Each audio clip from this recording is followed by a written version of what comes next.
structure for time words. Hardly and no sooner. Now the meaning of these two time words is the same. The structure is also the same, but there's a slight difference that we need to look at. First of all, let's look at the basic structure. Here's the structure for hardly. With these time words, we have two clauses. The structure for the first clause goes like this: had plus hardly plus a past participle verb. Now this tense is the past perfect tense. Had plus PP. And the second clause consists of the words before or when, plus a past tense verb. Now this tense is the past simple tense.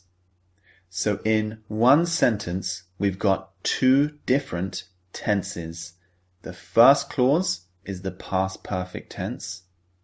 The second clause is the past simple tense.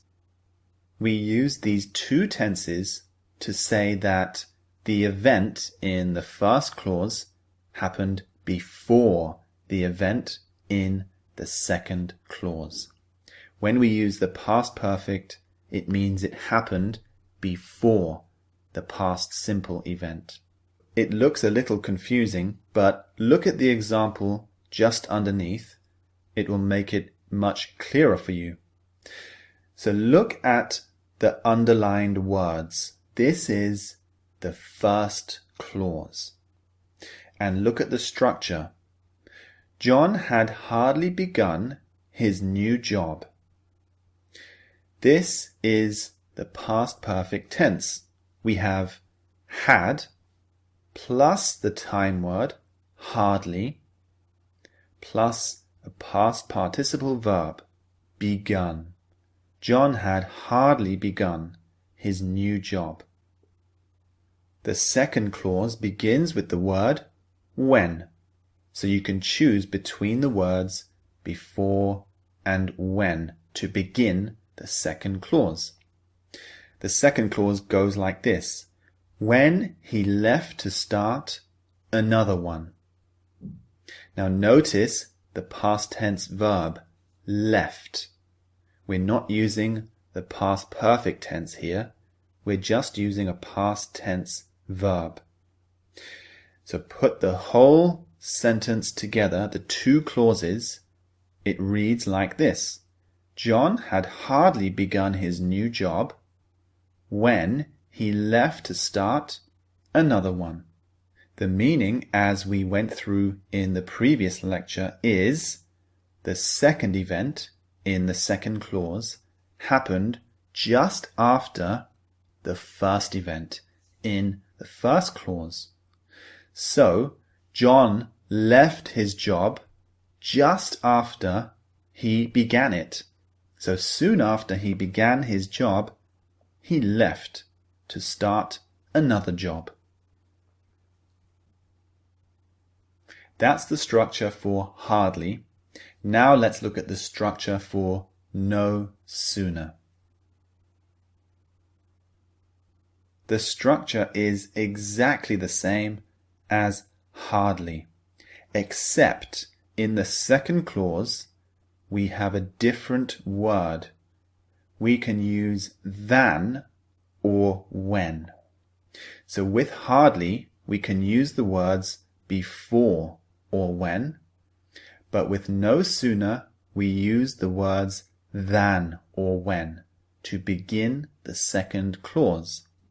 So the first clause had plus no sooner plus a past participle verb, which, as we went through before, is the past perfect tense. And the second clause begins with than or when plus a past tense verb, which is the past simple tense.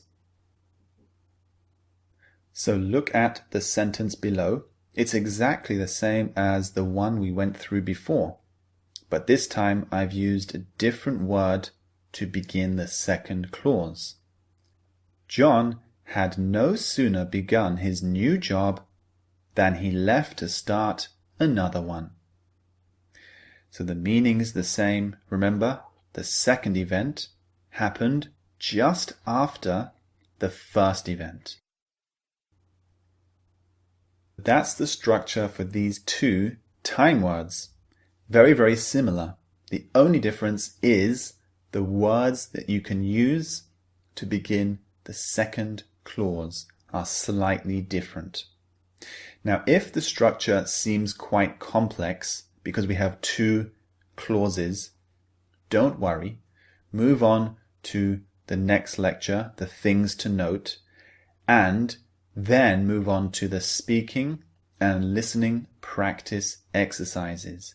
These will really start to help you become familiar with the meaning and the structure. They're designed to start to train your brain to master the structure. So move on to those, and I'll see you in the next lecture.